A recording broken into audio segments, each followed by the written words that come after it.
You want to like him, but you can't. Are you listening? What? Are you listening? Did you bring me on this show to insult me? Yeah.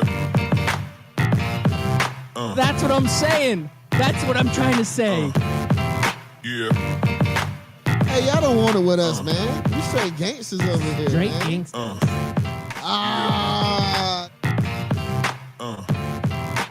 Yeah, it's a beautiful Wednesday morning, and you are listening to Scout Team Sports. I am one of your gracious hosts. They call me Loudbeard. You are the most egotistical, self-deluded person I have ever met. Yes, and all of that is true. One of the other co-hosts on the other mic is a great patriot. He is known as being one of the greatest patriots ever to live, and he would be known as...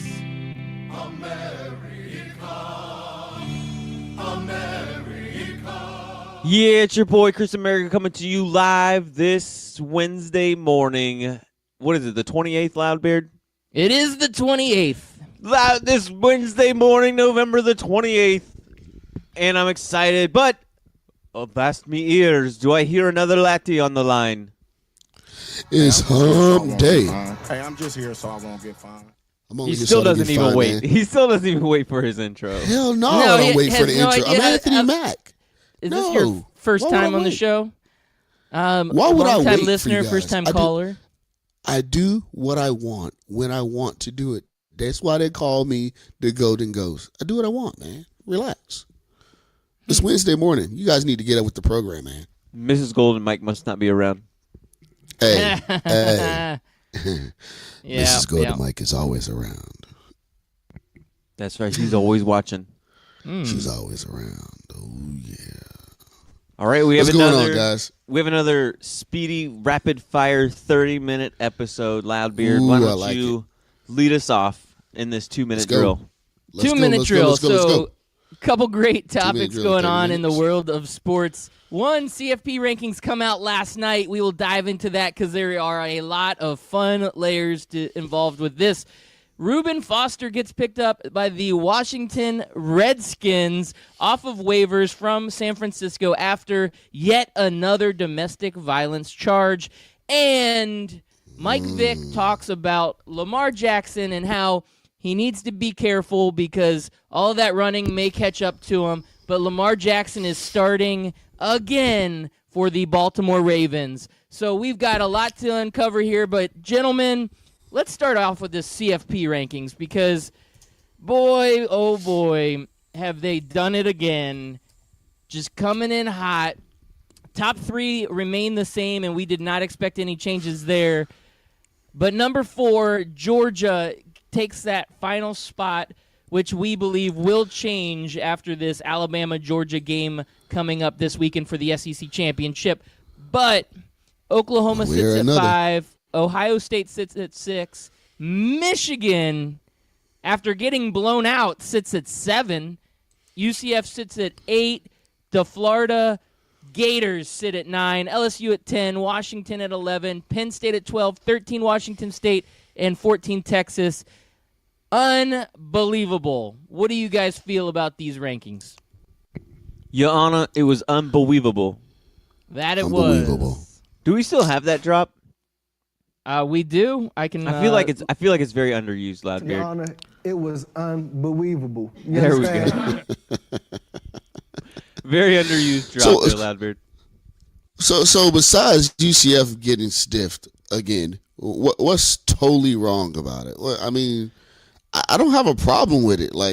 Besides UCF, Alabama, Clemson, Notre Dame, Georgia should be in the top 4. You know what I'm saying? I think this one is kind of a wash. It really, I'm really interested in the final one. This basically sets you up for the final one, though. If Georgia's going to be 4 and Alabama's going to be 1, guess what? This is their playoff game, guys. This is bonus game. This is their playoff game. This is game number 5 out of the 4 games. And whoever wins this game is in, and whoever loses this game is out. Let's first off be that. Don't say that because we've been here before. No. I'm not saying this isn't a bold prediction. This isn't me predicting. I'm saying this is what this is what should be. This is this is how we should view this game. This is 1 versus 4. Georgia's finally in the playoff. And listen, most other leagues, you get a bye week if you're the number 1 team, or you get an easier slate if you're the number 1 team. But college football doesn't operate like the rest of the world because they want to have their own playoff system. They want to have a playoff system where they make up the rules as they go along, like that great show, Whose Line Is It Anyways? So if this is 1 versus 4, and this is in the postseason, guess what? This is an elimination game. 100%. I agree. It doesn't work out that way. No, I know it doesn't. It should be that way. But if Alabama loses, they're still in there. They're right? still in. And it's absolutely ridiculous. Get yourself set up for that.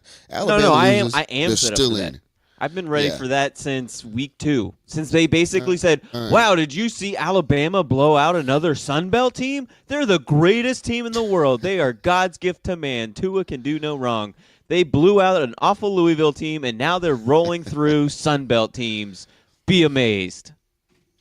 I hear you. I'm going to point out real quick, Danny Cannell on Twitter, to me, has been absolutely on fire. He is getting so much hate out there because he's telling people, these big fans of these big programs, things they don't want to hear. And he tweeted out, this was yesterday, but he said, why is the conversation being had if Bama loses, they should still be in?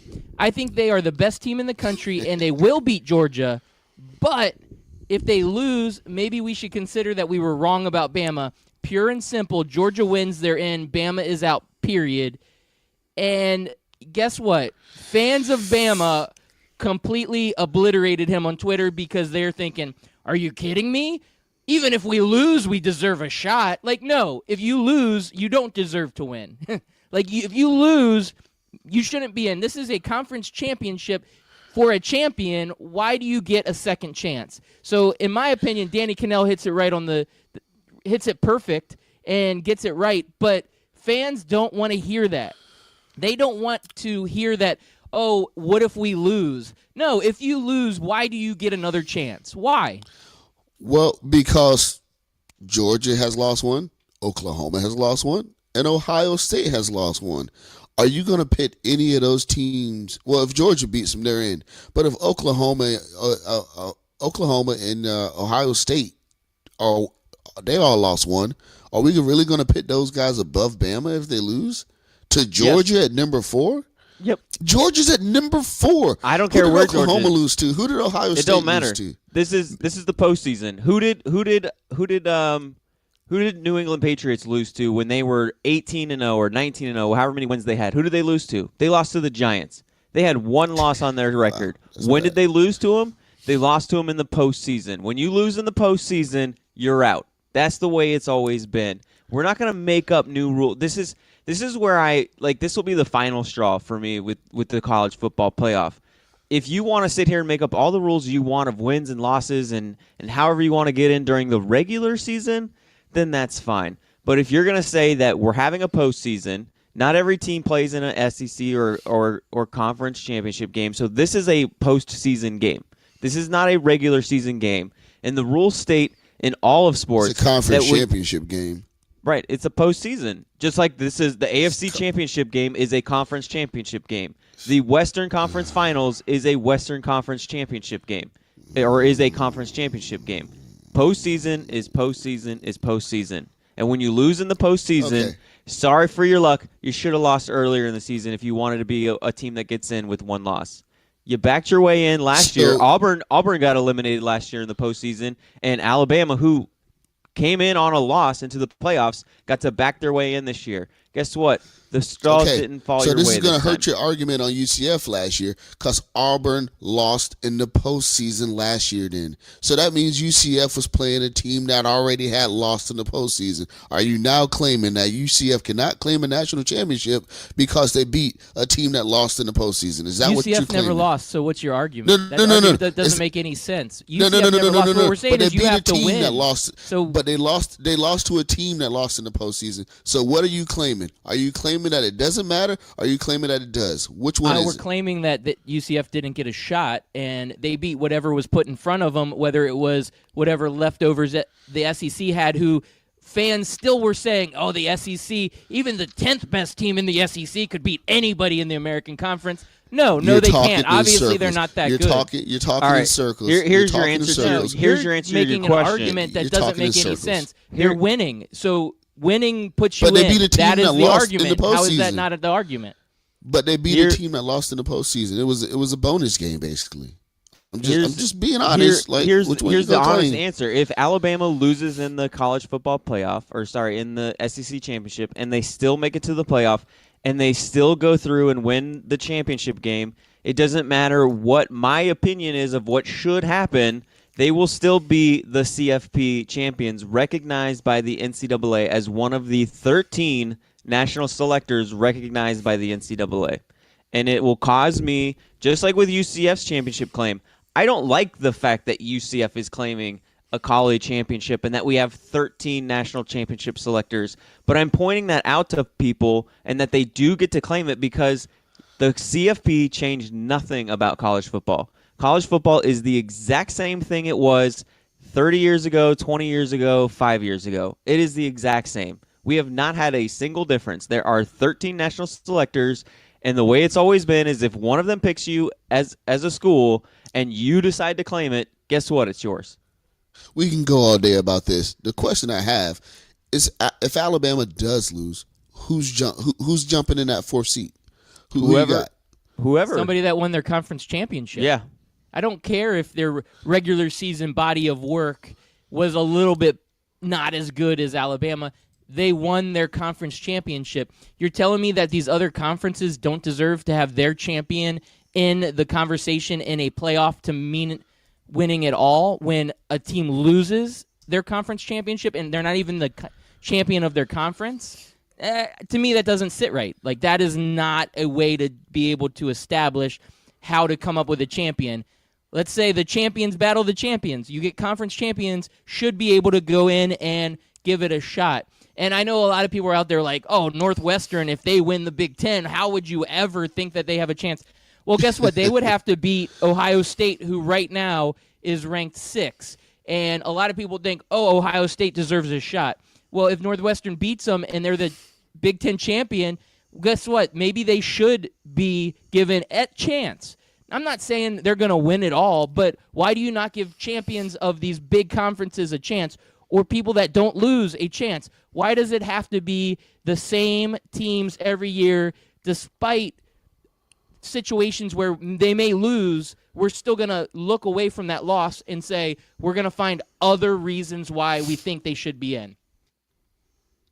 Okay, so most of the top 8 are in a game this week. Texas, Oklahoma, Alabama, Georgia, Northwestern, Ohio State, Clemson, Pittsburgh, and Memphis, UCF. Doomsday scenario. What? Alabama loses, Oklahoma loses. I'm not even counting Ohio State. But let's say Oklahoma loses, let's say Alabama loses. Does UCF get to jump in that spot? No, I think UCF should. Are you going to pit Michigan over them?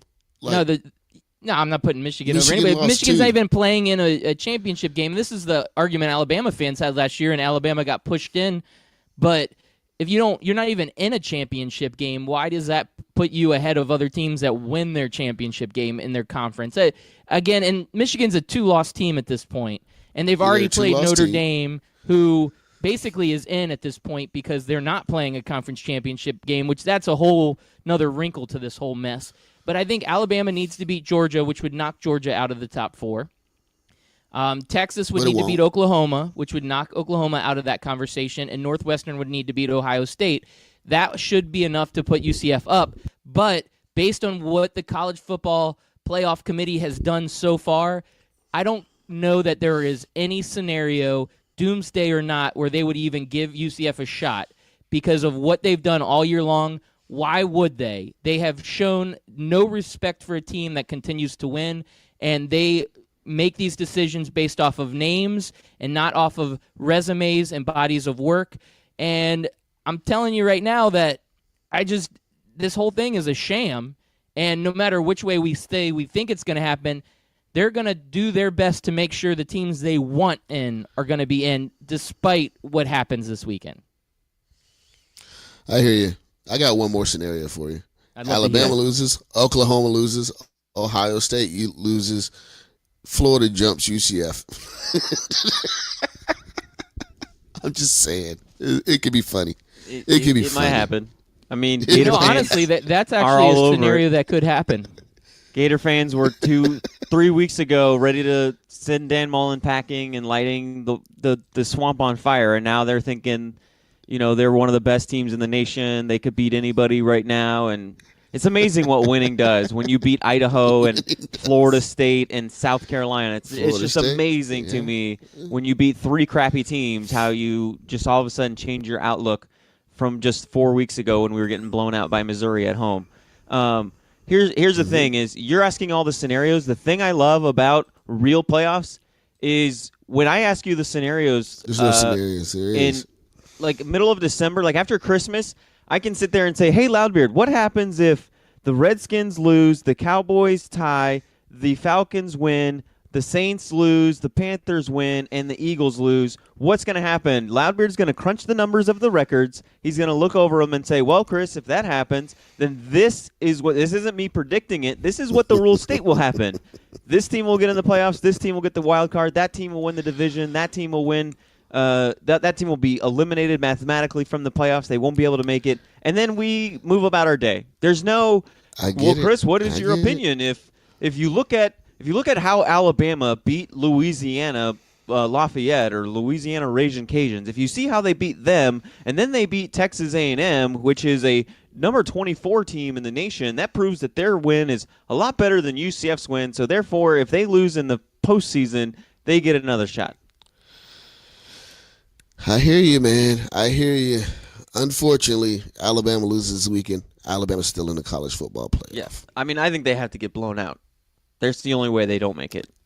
And it's honestly, it's unfair. It's unfair to that's Georgia. tough.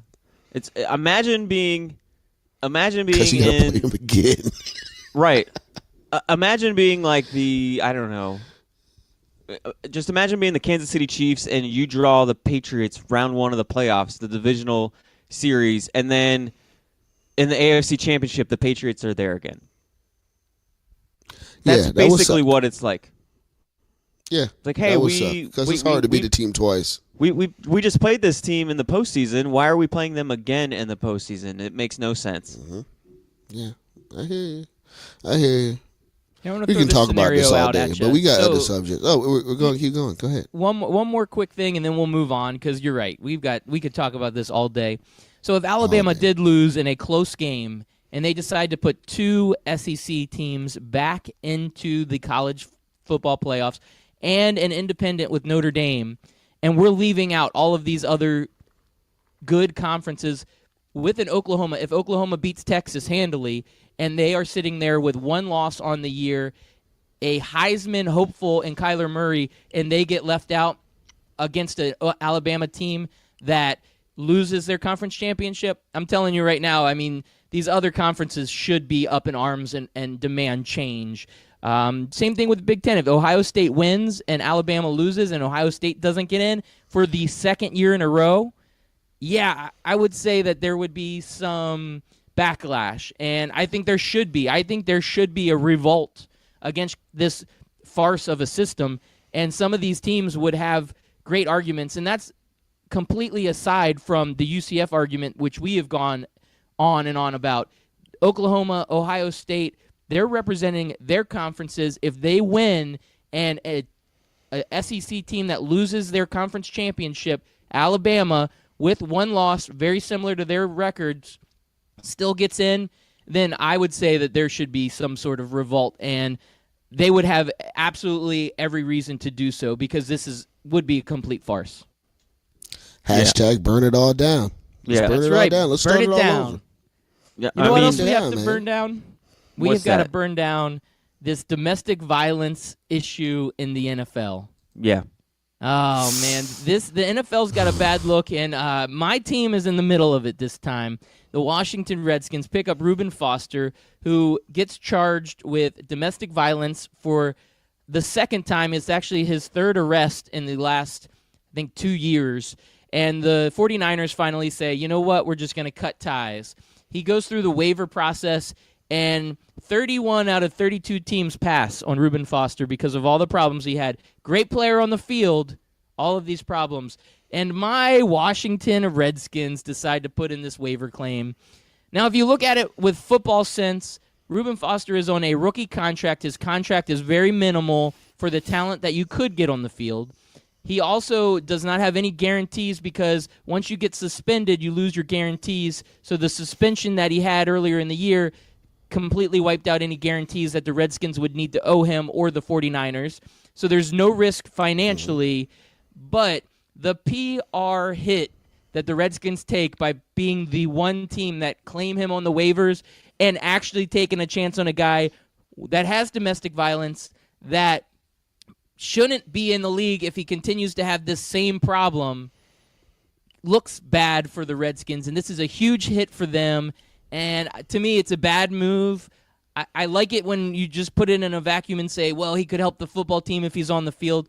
One, he got placed on the commissioner's exempt list, and he's going to be gone through an investigation to see if he needs to be suspended again. Two, why do you want that guy on your team? I am disappointed in my Washington Redskins, and this is, again, I'm going to talk about it again, another farce. We go from college football farce to the NFL farce. Why is this guy getting another chance? Why are you doing this to me, Redskins? Why? You forgot the third reason. Why this late in the season? Like I don't like. Is he really helping you that much this late in the season? Like we got 5 games left. I mean, playoff push, man. You want to get into the playoffs? You gotta give it everything you got this part of the season. That's the only thing I can think of. But the defensive schemes and everything are going to be completely different. He's going to be what, a third down linebacker. I mean, I guess so. But it's this late in the season. I wouldn't take the risk I wouldn't take the risk on Reuben anyway. Oh, also we got to talk about Reuben and Colin Kaepernick. You can beat your wife, but you can't kneel. It is what it is. But it's kind of like mundane at this point. We've been seeing it for the last 2 years. People have been passing up Colin because he's a quote unquote headache, but Reuben is actually causing way more headaches, way more waves. So it is what it is, but I wouldn't take him this late in the season. I don't really think he's going to help you that much. He's not worth the headache this late in the season. He's not playing that much. That's all I'm saying. Especially on a defense that's already pretty good. I mean, exactly. When you look at the Redskins defense, that's not their issues as to why they're losing. They're holding teams down. They're holding teams to respectable scores in today's NFL. It's their offense. It's their offense that's having trouble, and it's the quarterback position where, I mean, yes, Colt McCoy had a decent game. He didn't lose the game for him, but he didn't also win the game for them. So, it's a bad look. I think if you're upset about, kneeling and stuff like that, you're right. Man with the golden mic, they should be upset about this even more. I mean, when are we going to take domestic violence seriously? When are we going to, do we need to see video after video after video? Is that what we need? Because it was the same way with Ray Rice. We were like, 2-game suspension for domestic violence, whatever. Then we see the video and we're like, oh my God, I knew he punched her in the face. I just didn't know it would look like that. It's crazy to me. Yeah, this guy should not be in the league. Well, to play devil's advocate, his first domestic violence case was completely dropped, and it is gone. So they this would really, they usually are. And the second one that he got arrested for, it now is pending an investigation. So what if he was falsely accused? Just playing devil's advocate, I don't believe he was. But what if he was falsely accused and his career would basically be done on a false accusal? Now, if we look at the Redskins, maybe they're saying, let's give him a shot, and the commissioner's office is going to do an investigation, and when they do that investigation, if they find that there's wrongdoing, we can go ahead and just cut him at that point. But if they find that it was a false accusal or he has nothing to do with this and it was just a misunderstanding, again, hypothetical, Right. They would then have claim to a really good NFL player. My just whole throwing take, that out if, there. Yeah. My if, whole take if he's innocent, he's innocent. But if there's evidence, and let's get it right. If there's smoke, there's fire. 3 times over the course of 2 years, That's smoke, man. I don't give a crap what anybody Well, the other says. one was a misdemeanor Something's going weapons on. charge for the other arrest. So that wasn't anything Yeah. to do with domestic violence. She was just, carrying weapons around illegally. And you know what? Which is innocent crazy. until proven That's a guilty. whole nother. That's a whole nother Innocent topic. But until That's a whole proven nother guilty. topic. Okay. Man. So my whole deal is when it comes to players being arrested and charged with crimes, especially ones as serious as domestic violence. Yes, you're innocent until proven guilty, and we're not saying you're guilty. We're saying you have a major distraction in your life, and we don't need you to bring your distraction into our locker room. And we don't want to look bad. Sorry for your luck, but we don't want to look bad if we play you and then you end up being guilty. So here's what's going to happen. You're on the team. You're a good guy. We like you. We support you. But you're going to have to take care of your personal business first. And then when it's done and it's in the clear and you're free and clear and you've proven your innocence or whatever it is, then you can come play for us. And we can say to the public and to the rest of the team, guess what? His head's clear now. He's taking care of his business.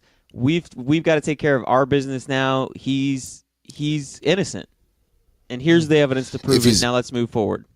If he's innocent, he's innocent. If he's guilty, there has to be some atonement.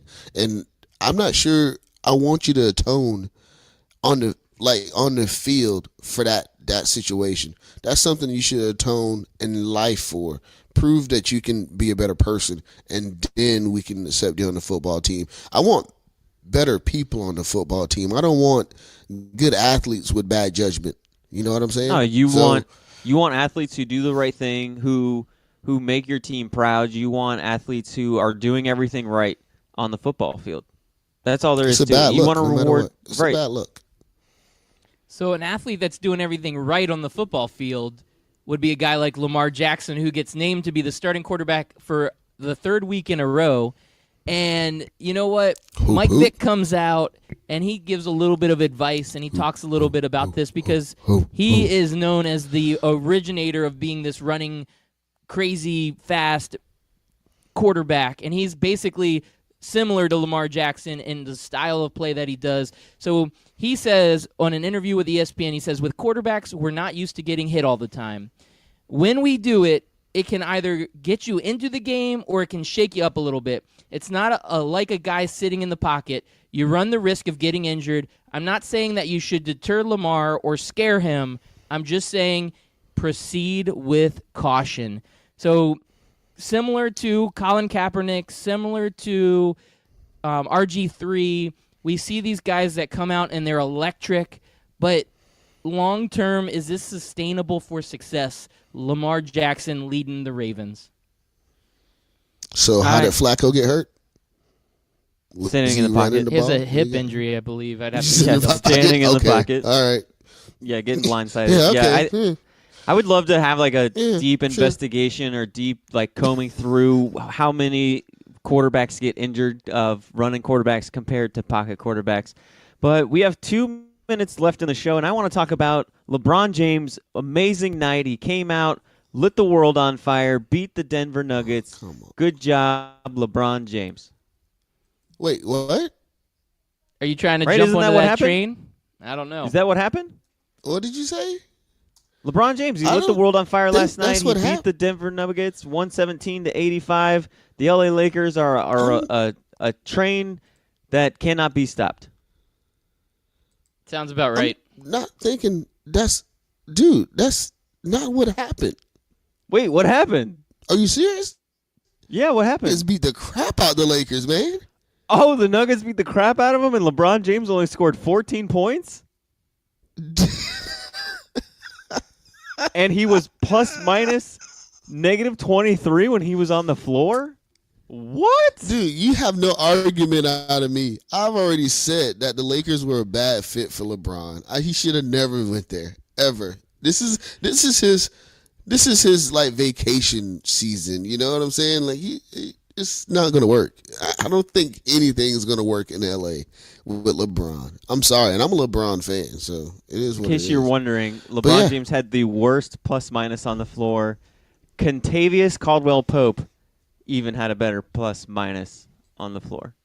He's not a bad player. Just by the way, Oh, as my we boy finish it Wancho's up- back. Wancho America. What's up, Wancho? Wancho scored 12 points last night. His plus minus was plus 12. So Kyrie God. Irving says the Celtics are almost at rock bottom. After an extremely slow start, the All-Star is just not happy with how his team is performing. We'll talk about that tomorrow. Great show, guys. And for the record, Lamar Jackson has only ran 65.9 yards this season. So How he's many not attempts? running like a heck But of a hasn't lot. Lamar Jackson only played like 2 games? 2 games. That's how many in 2 games. Well, no. Plays, He's Gadget been plays in and otherwise, out. but 2 They've games. been, Not yeah, that they've been many. subbing him. Calm down. Relax.